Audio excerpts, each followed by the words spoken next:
This program is a presentation of UCTV for educational and non-commercial use only.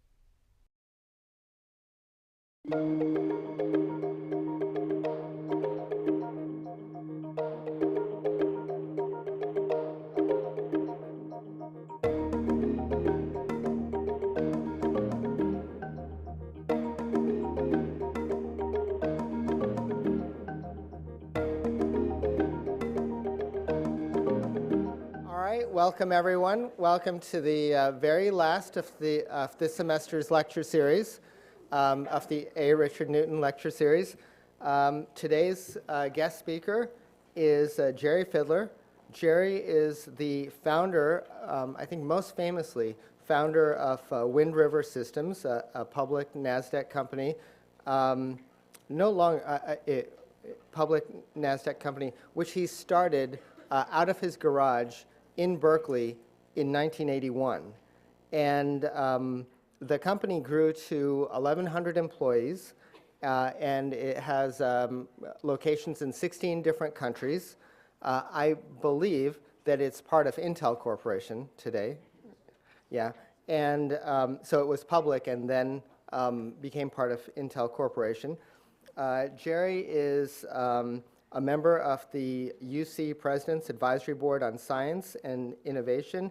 He's a member of the Board of Trustees of the Mathematical Sciences Research Institute. He sits on several corporate boards, including Wind River, Tensila, Crossbow, Nanochip, and other advisory boards. And currently, therefore, he is the chairman of Solazyme, which is a biotech company that produces fuel, and I'm positive that he's going to talk more about that.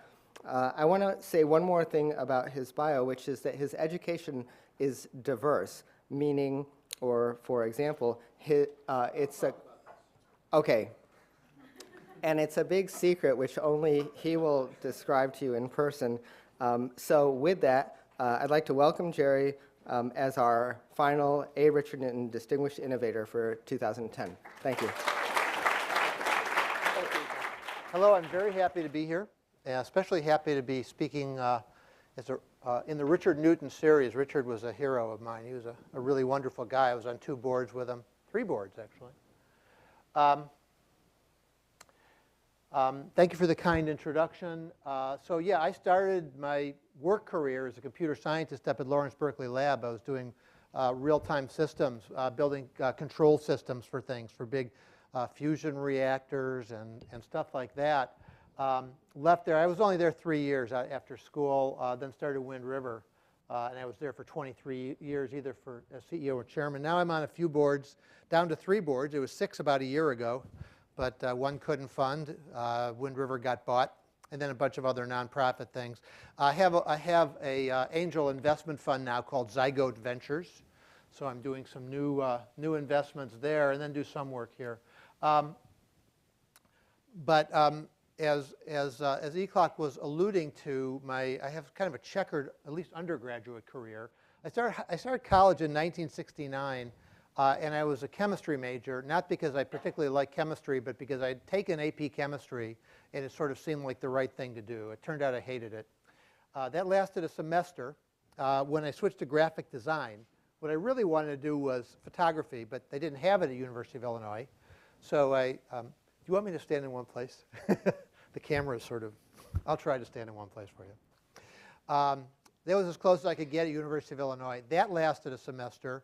And then I went up to the Art Institute of Chicago and studied photography for a year. That lasted a whole year. And then I got out and decided to work as a photographer for a while, which I did. Then decided what I really wanted to do was oceanography. And it turns out Illinois doesn't have an ocean. Who knew? So I got accepted at a couple places on the 2 coasts, but none of them offered me enough money. I couldn't afford it. So I wound up back at University of Illinois thinking geology was close. It wasn't. That lasted a semester. And finally, I decided what I really wanted to be was a musician. And I somehow had to put all this together. And what the university let me do was to put together a custom major around the photography that I already had with the music that I wanted to do. And amazingly, that got me a bachelor's, a BA. So I 5 different majors as an undergrad. I wound up with a major entitled Jazz and the Decisive Moment. The decisive moment is a phrase coined by photographer Henri Cartier-Bresson, who actually there's a really good show of his right now over at San Francisco MoMA that I would recommend. And he talked about how you, as a photographer, you try to get more and more and more into a specific moment that's so fast that nobody can see it, and even you, as a photographer, really didn't know it was there. And so photography becomes a tool for doing that. Jazz was sort of getting at the same thing, and the guy I used there was Miles Davis, who at the time was talking about similar things. So I put those together in a sort of an improvisation major. Amazingly, they let me do this, and it got me a degree. I decided to stick a few photographs in here just because I could. These are things I'm doing now. My son was on the ultimate team at Santa Barbara, the park, Sequoia Park, Antarctica. So I still do, they don't look very good on the projector. It turns out that penguins invented snowboarding. This guy was really good. This is at Death Valley, and that's in Vesco Field when Obama accepted the nomination, and Death Valley again. Anyway, so there I was. I was in Champaign-Urbana, and I was actually playing in a band at the time, and got interested. I started working with a music professor, and he was doing this. This is some work that was done at the University of Illinois around the art. So what you see there is a dancer wearing a leotard that has 64 mercury switches on it. And so basically tilt switches that know, all it knows, they're 1-bit switches. They know which way they're tilted, and she has them all over her body. And by playing, by moving her body, there's a very thick cable, and it eventually went to that computer and synthesizer over there and played music. And when I say music, I use the term very, very loosely, but it at least did make sounds. And I found this amazingly exciting, and really this is what brought me to computers. It was really from the arts, and by doing this, and this was one of the first real-time control things I'd ever seen, and real-time control really became most of my career. So this is really what started to get me there. The other thing that got me there was this. This is the Altair 8800, and this was the first computer that somebody could actually own. You notice lots of little switches on there because that's how you programmed it. It didn't have a terminal. It didn't have a display. But you could buy this thing. Actually, you couldn't buy this thing. You could buy a kit to build this thing, which I did. And it had 8 bits. It's kind of hard to read this stuff. But I won't even try to read it to you. But what this did was to turn on a lot of people who couldn't, at that time, a computer was a room. It wasn't something you could own. Certainly wasn't something you could have your own access to. It was something that looked like, at best, it was something that looked like, like this, right? Big racks of stuff. That was a computer. So the fact that you could actually own one was amazing. And those things got me interested enough to apply for a job. The other thing that happened was there was a job available for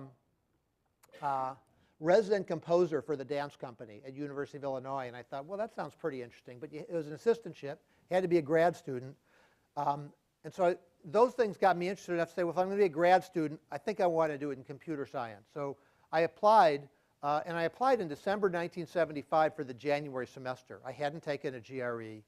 I had no time to take one, and amazingly enough, the professor I talked to said, I think I'll go ahead and accept you, and I was in, and it was that quick and simple. A couple years later, I had a master's degree in computer science. What I did while I was there was to build something, and I built this thing called the Tweed. The text, I don't want to talk much about it, but most people, as you know, in grad school, you find somebody's project, you work on it, you sign on to somebody's to an existing project. I didn't do that. I decided I wanted to build something, and so this is what I built. This is a computer. I think, by the way, this is the first portable computer I've ever heard of. Nobody's ever showed me an older one. So I think I may have built the first portable computer. It was built into this suitcase. It was wire wrapped by hand. Half of this was done by me, and half was done by a guy. I was playing in a band with a guy. He was a bass player.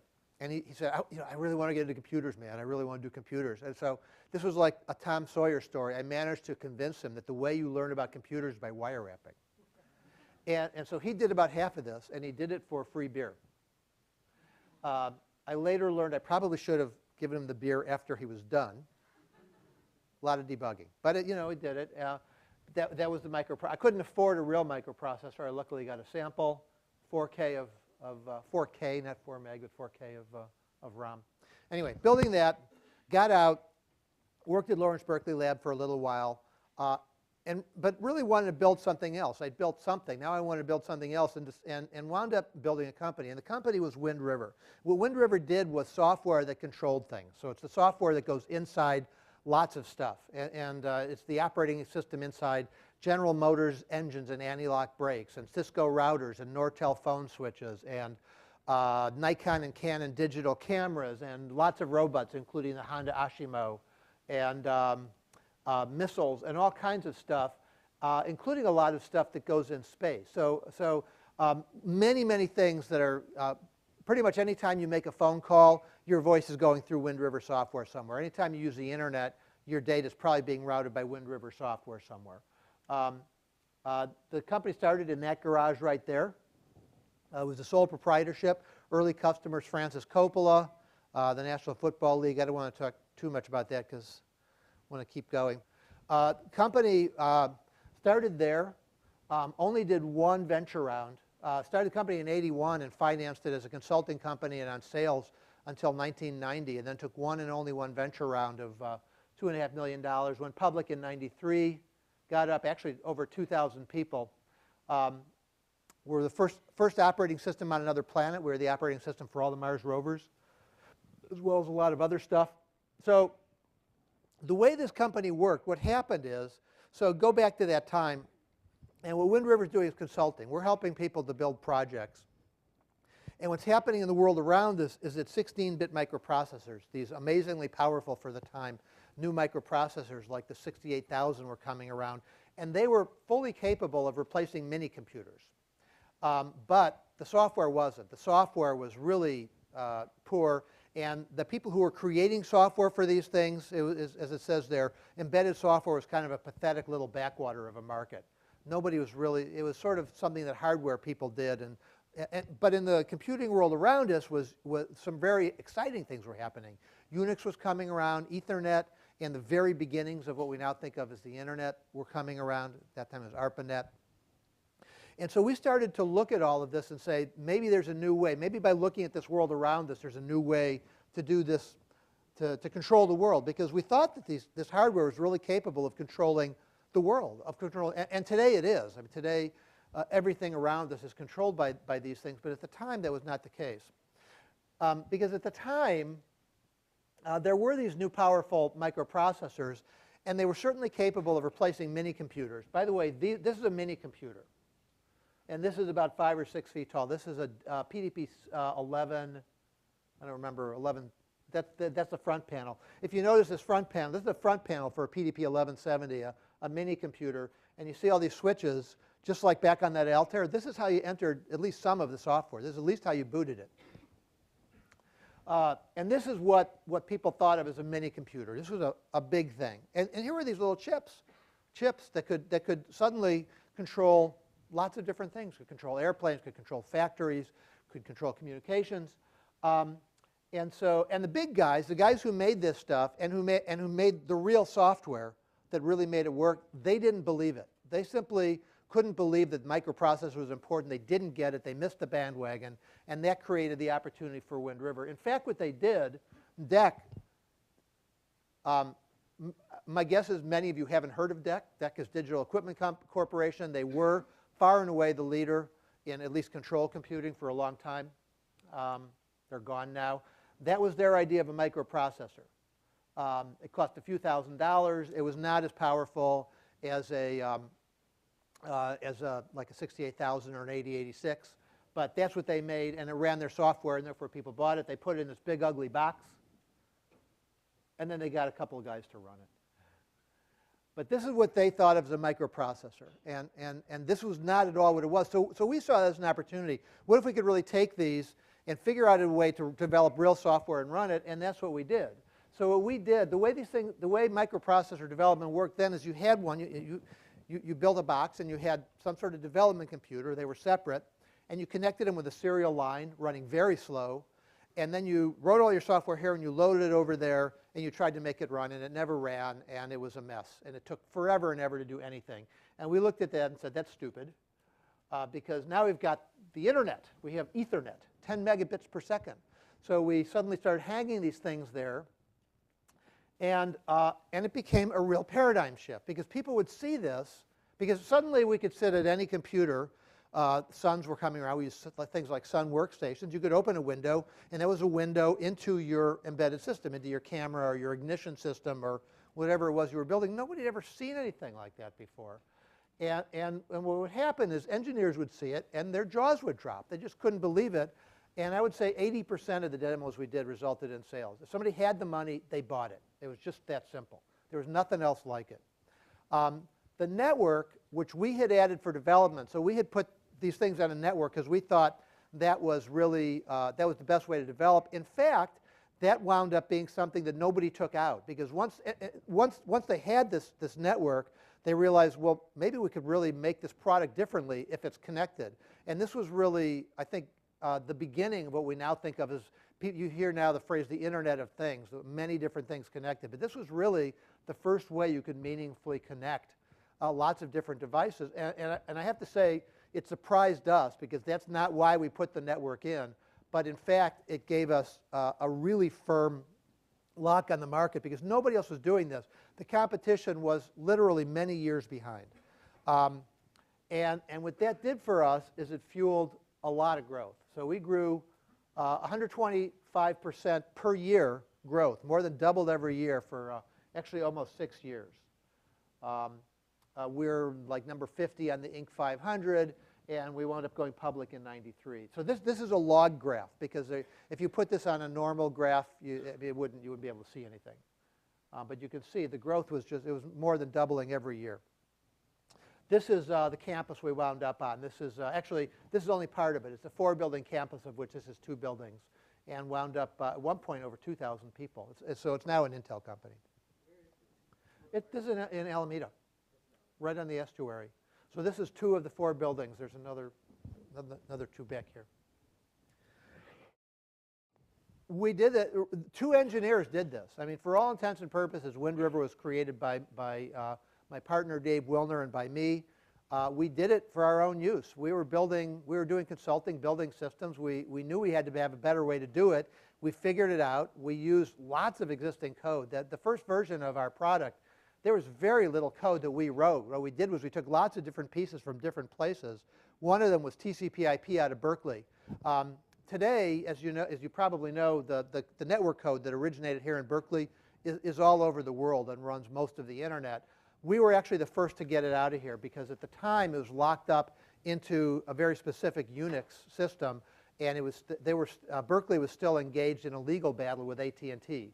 And we convinced the folks here at Berkeley that together we could get the networking code out of Unix and make it separate, and then we could use it for all this other stuff. So in fact, Wind River was, so we worked very closely with Berkeley, got it out of there, and so this was the first implementation outside of Unix of TCP/IP. And then we used a compiler from some. So we basically got everything we could, very, very high leverage, so all we needed to add was the least bit of glue.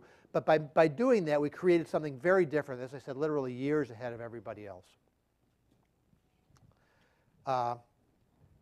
This is one of the things we built. This is the Mars rover. That's actual size, by the way.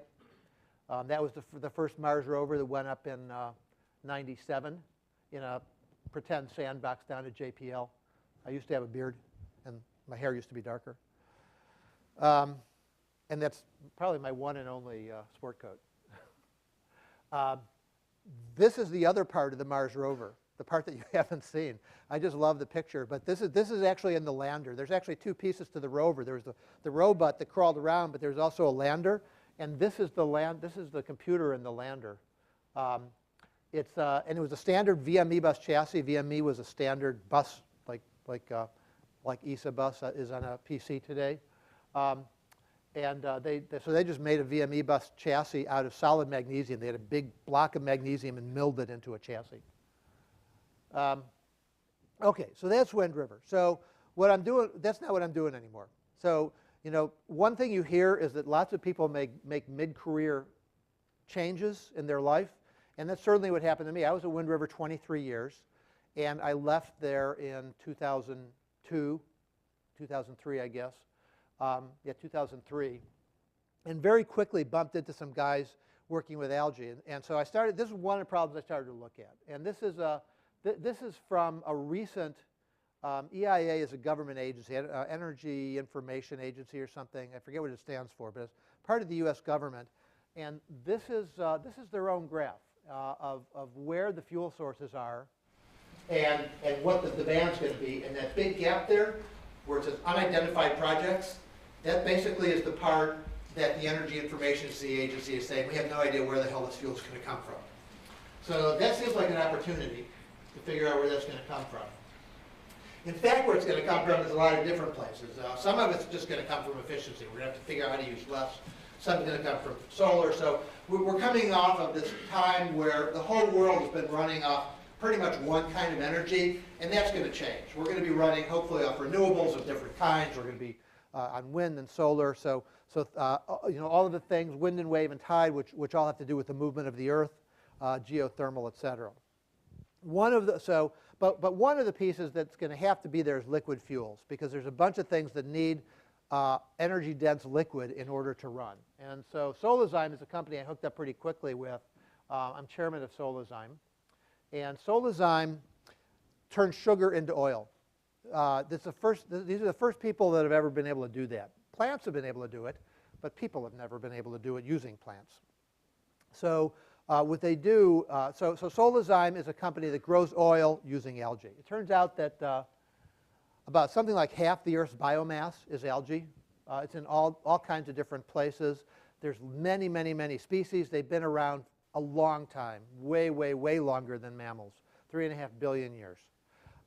And because they've been around so long, and because the Earth has changed so much during that time, they've developed a lot of different talents. They're able to do a lot of different things to adapt to different conditions, because it might be dark, it might be light, it might be a sunny year, it might be the Ice Age. They may live in the dirt, they may live in the water. So they've developed lots of different abilities in biochemical pathways, one of them being the ability to make oil very, very efficiently. And they make oil really for a couple reasons. One reason they make it is to store energy, just like we do. I'm storing a bit too much of it lately. But, you know, it's that time of year. And then the other reason is because they got to float. Because if they're living in the water, it's evolutionarily advantageous to be at the top to get the most photons. So if you can make more oil, you float better than the other guys, and you get more sunlight. So they have all kinds of machinery, and they make oil very effectively. But they make it very slowly. So most of the oil that's in the ground, the oil that we're using in our cars, was made by algae, but it was made by algae over a long period of time and many millions of years ago. The Solazyme breakthrough was to realize that even though algae are good at can do photosynthesis, they're not particularly good at it. What they are good at is making oil. And what they decided to do, again, this is just a couple guys. This was two guys, and I'll show you. I'll introduce them to you in just a minute. So they decided, I wonder if these things can eat sugar. I wonder if we can grow them in the dark and feed them something else. And in fact, that's what they're doing. And what it gives us the ability to do is to very quickly grow algae to a very, very high oil content. So these are, as I say, morbidly obese algae. The circle around the outside is the cell wall. This big glob in the middle is all oil. So we get them up to something like 70 or 80% of the dry cell weight can be oil. And we get them there at very high densities, a lot of cells per liter in 4 or 5 or 6 days. So very quickly. I'm going to just show a little piece of We can go from the cells on this plate to a flask to a large-scale industrial fermenter of hundreds of thousands of liters in a span of days. How did you guys come up with the idea for this company?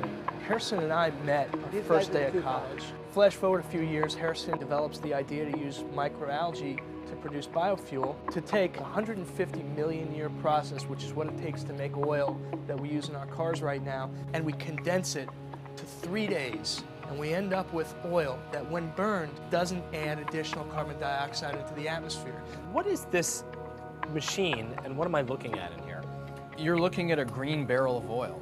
This is algae producing oil. We take strains of algae and we optimize them for maximum oil productivity, and we put them into these fermenters, which mimic the large-scale production process. You can make all of the things from a regular barrel of oil from this oil. You can make household cleaning supplies, jet fuel, diesel fuel, industrial chemicals, plastics. We take cellulosic feedstocks, raw materials like corn stover, which are the stalks left over from corn, miscanthus grass, any type of biomass. We break it down into its component sugars, and then we feed those component sugars to algae, and the algae convert the sugar directly into crude oil. And then we take that crude oil and we convert it into diesel fuel, jet fuel, really anything that can be made from oil as a starting raw material, we can make renewably using cellulose as a feedstock.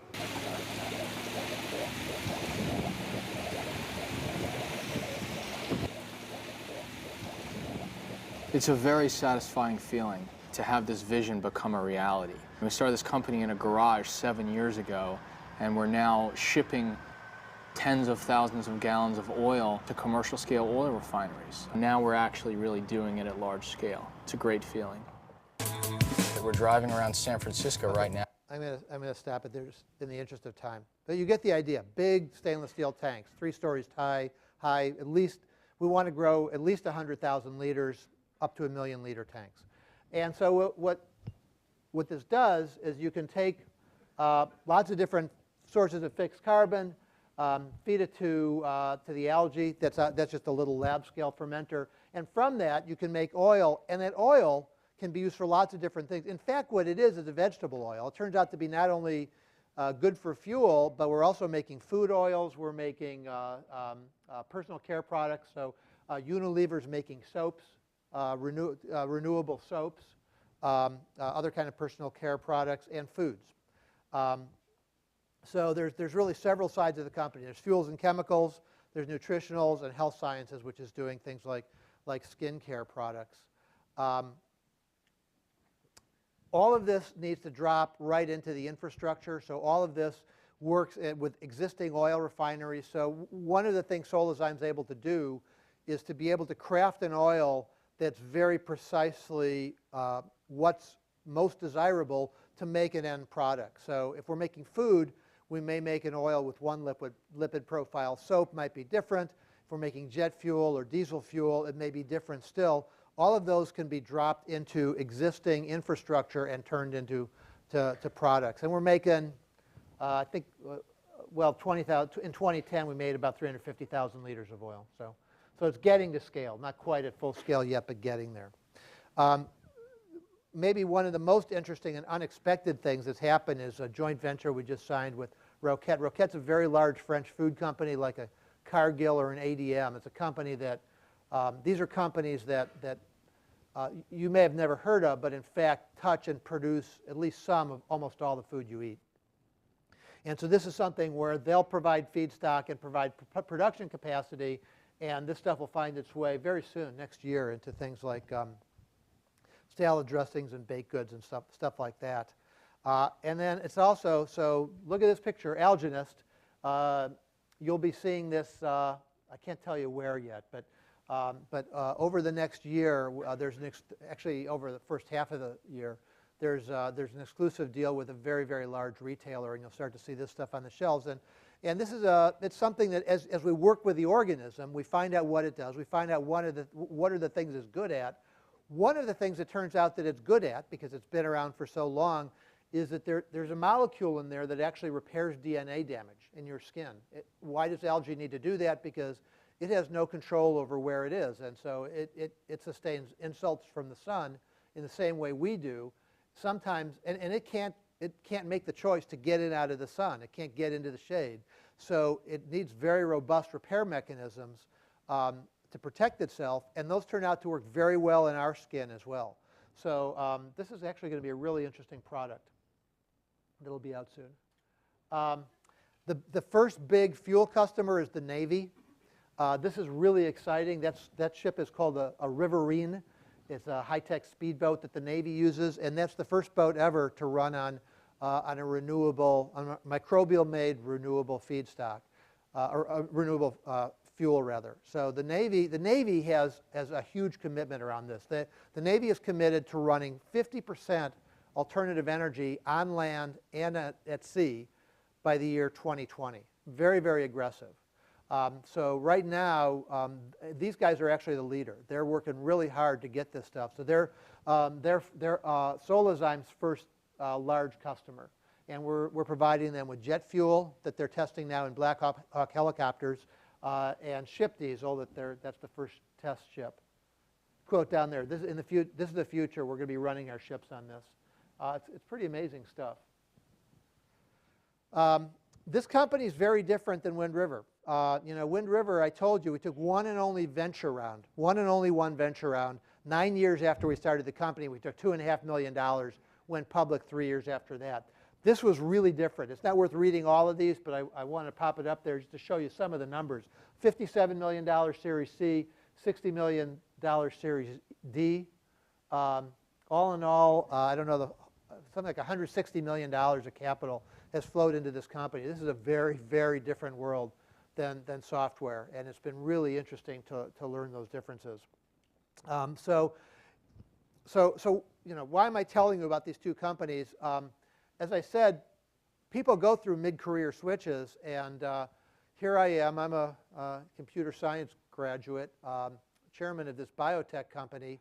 I've learned a lot. One of the things I've learned is these are very different capital creation processes. But another thing is so let me talk about the differences first. So software, at least, first of all, software is very different now than it was when I did it. You couldn't start Wind River today, because Wind River started by making a product, a proprietary piece of software, licensing that software, and building a substantial revenue base. We got up to about $450 million a year of revenue based on selling our software. In today's world, and we did it with almost no investment, a $2.5 million round of VC and then an IPO. Today is a very, very different world. Today, you've got open source. Because of that, it's much, much harder to monetize a software company. And I've seen very few recent software startups that have been able to get to sustainability. Instead, the model for software companies now seems to be, let's find an interesting strategic niche and hope that X acquires us, where X is Google or Yahoo or Cisco, or you fill it in. That's very different than what we did back then. We were able to build a very profitable company off selling the software. And I think that's a much harder thing to do today. Nonetheless, you still can start these companies and do it on a shoestring. Biofuel is very different. Much more capital required. Much, much more capital. The $150 million or so that's flowed into Solazyme, we're just beginning. We're going to need a lot more than that. The government is key here. In every company I've ever worked with, and I've been on a number of boards, worked with a lot of companies, when the question comes up, what can the government do for us? The answer is, leave us alone. We don't want your help. Go away. We're fine. Just, don't screw us up and we're good. In this world, in the energy world, that is not possible because these are highly regulated markets, highly subsidized markets, and you need to work very closely with government, and that really changes the way you build a business, and very different key success factors for doing it. This is especially important now because what's happening is that VC investment is way down. If anything, it's much harder to get cash today than it was. Well, certainly it's a lot harder than it was 2000, 2001. Why? Because there's fewer exits. IPOs are very difficult. Acquisitions, when they're being done, mostly are at a lower price. So those lower returns mean there's fewer VCs. It's also very hard to get debt. What has happened is there started to be a lot more angel activity. That's really what I do now. So my logo here, this is my little angel investment fund, and that's mostly what I do now. So the way you start a company, the way you finance a startup, I think is really, really changing. And it's very different today than it was even 2 or 3 years ago, and very different than it was 10 years ago. But all of that means that cash is king, and in particular, capital efficiency is key. If you can build a company and start it out for a few $100,000, you've got a much better chance at getting it up and running than if you need $3 or $5 million to start. Those are almost impossible to get going now. Like I say, do it cheap. So here I am, you know, and I've so two very different companies, really, in a sense, 3 different careers. So first Wind River doing software, then Solazyme, and now as an investor. And the thing is that all this stuff is moving very quickly, but computers are moving much faster than people. Computers are, you know, we work with Moore's law, where whatever it is you want to measure doubles every 18 months. Maybe we're coming near the end of it, but in any event, we can't keep up with that. You're not going to be able to outthink a computer in the ways that a computer can think. But what we can do is we have access to skills that these digital things don't. And I think, for me, that's very interesting, because the reason I started where I started with this talk and talking about arts and music and the other things I did is I think those are very important skills. And for me, those things have been very important in building a career, and in particular in being able to move from one area to another, because you can't see what's coming. You don't know what's going to come next. You don't know what particular technologies, what particular market niches are going to be important to you in 5 or 10 or 20 years. But in fact, the skills you can develop that really make you a broad and effective person will wind up being effective in a lot of different jobs. Because it gives you the ability to see the world in a way that's unique and valuable. Just going back to what I did at Wind River, you do everything. I mean, you know, I was a leader and a manager and a programmer and a tech writer, and I did IT, and I was a recruiter, and eventually I recruited my replacement, and you know, all these different things. And in order to do all that, you don't train for these things. You don't train to be a manager, or I guess you can. But for me, it's about the broader skills. The skills that have been most important to me in order to be able to move among these worlds and move these various things forward have been, first and foremost, communications. The ability to write well, the ability to speak effectively, the ability to listen effectively. Being able to write a memo or a business letter or an essay or an article or a letter to your congressperson is absolutely crucial. And so I would strongly suggest that you work on those skills. The English classes that we all hated in high school, in fact, turn out to be really, really important. For me, you know, it's interesting that I have my major that was pretty much in improvisation, because for me, that's what my career has been. It's been trying to figure out what's going on, you can always find somebody who's got a particular skill. I can find somebody who can write a program. I can find somebody who can implement a new ERP system.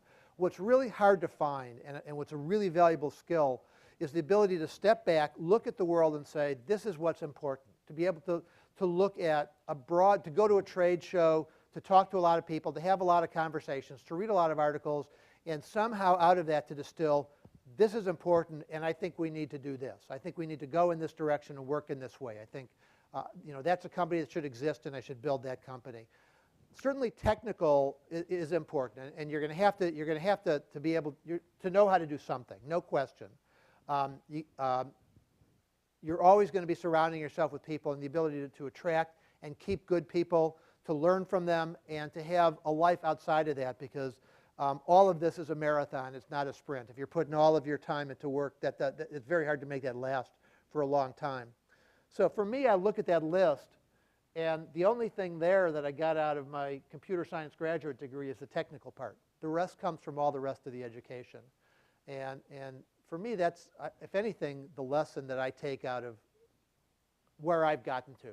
That the skills you need to build these things, and the skills you need to see the world effectively, try to make sense of it, have a direction, and work with people in a way that you can actually go in that direction effectively. Most of those are skills you get from being a broad-based, diverse human being, and not strictly, you know, my data structures class didn't teach me to do that. So use your electives. Do something you want to do. I'm just going to skip. I think I'm going to do something you like. I think I'm going to stop there and take questions. Okay? I'm sorry, how did I get my first engineering job? How did you choose the first person you worked with? Boy. Well, the first person I worked with was my partner. And what happened is, well, it's an interesting story. So I started Wind River as a sole proprietorship.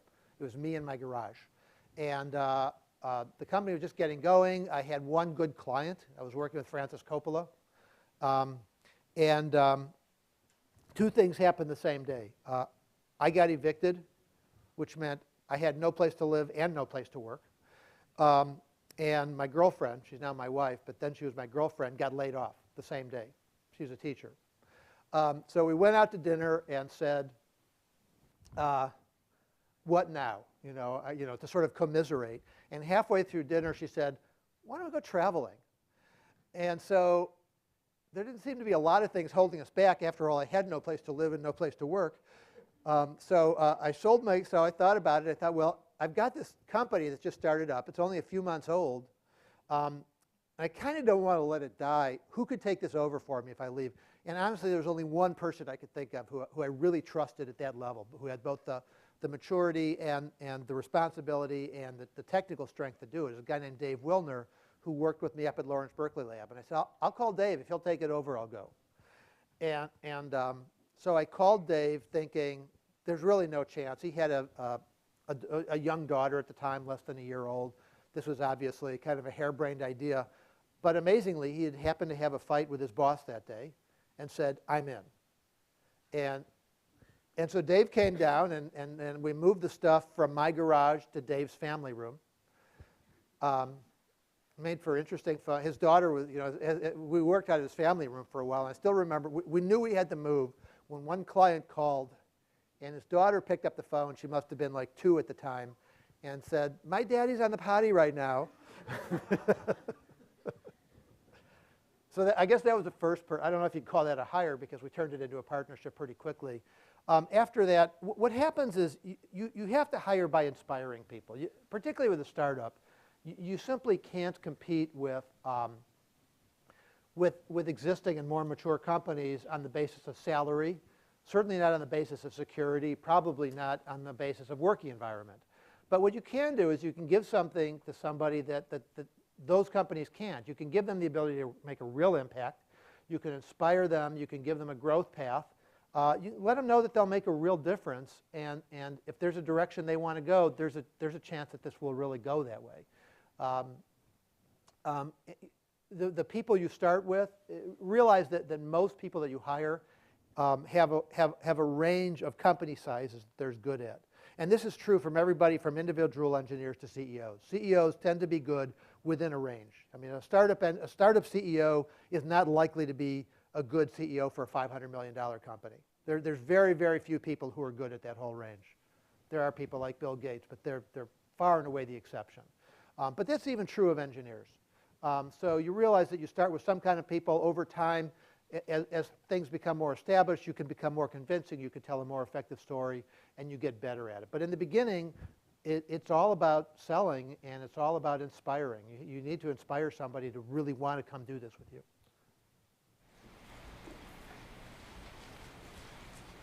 More questions? Yes, please.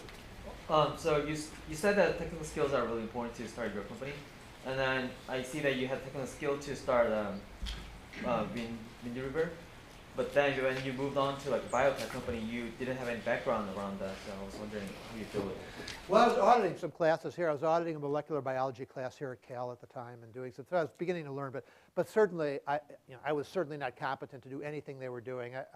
I did get a little bit of lab experience at Solazyme, just to sort of get a feel for it, but quickly realized that I was just in the way in the lab, so didn't do much of it. I mean, at that point, I had developed another set of skills, and that was how you build a company. Because how you build a company, obviously, is different from one company to the next, but it's really more alike than it was different.